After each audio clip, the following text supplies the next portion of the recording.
here at Malbal and we're going to do waterfalls chasing. I think we will go to like 5 waterfalls, but I cannot remember their names. But yeah, I'll keep you posted later. Bye-bye!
Ayun, may mag-assist yung bumungkong. Oh. Bilas.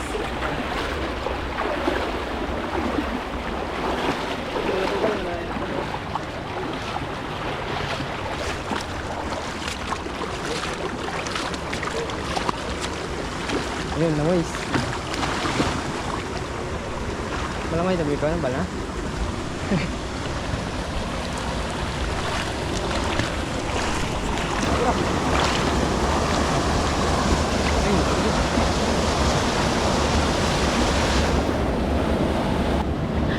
Higo. Mami.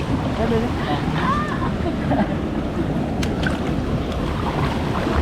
Sabi ah.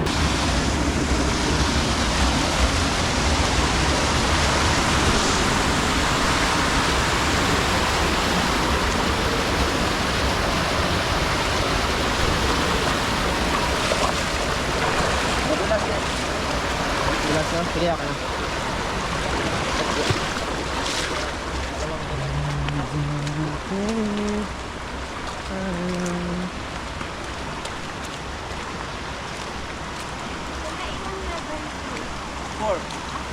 Four. Opo. 7 po to, pero pag tinatry nyo yung canyoneering dito, 7 talaga. Ah, okay. Pero pag dito mag-start papunta doon sa taas, 4 lang po. 4 lang. Kasi mahirap na yung 5, 6, 7 papunta doon sa taas.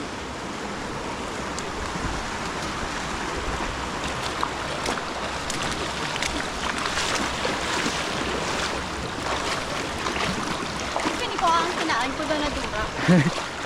So, buwan na, tunaw na, tunaw. Nagpalagsit dyan. Hindi na naman. Hi guys, we're here at Kabutongan Falls.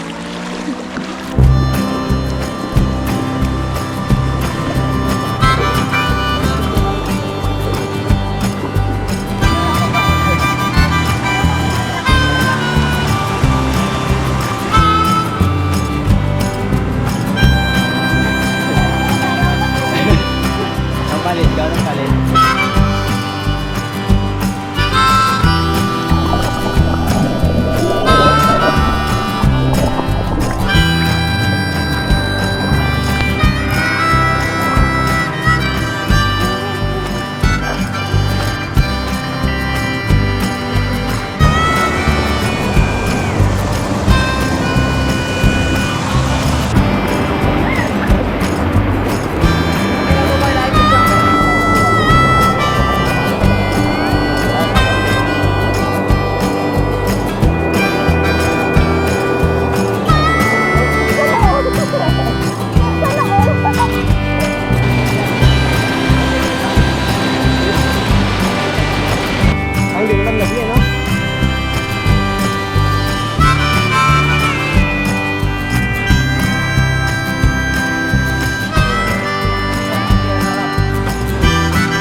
Okay everyone, so we're here at Inambakan Falls. So the entrance is 50 pesos per person.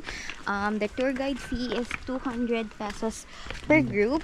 And if you want to go up until level 5, then it depends on you how much you will add on top of the 200 pesos. Okay.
Hi everyone, so this will be the last waterfalls for today. So we're here at Binalayan Hidden Waterfalls.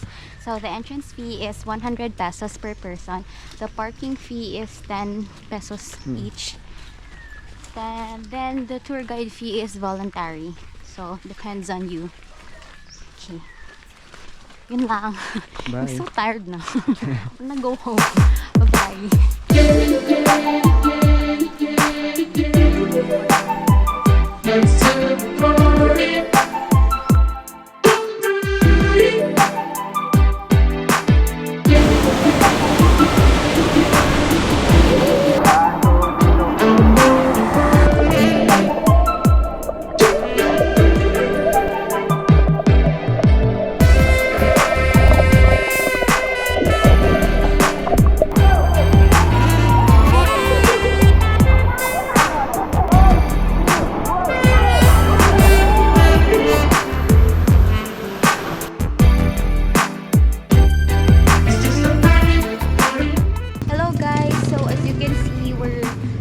Out again. So after we freshened up, we went to Jollibee and we had coffee at Ceylon Coffee.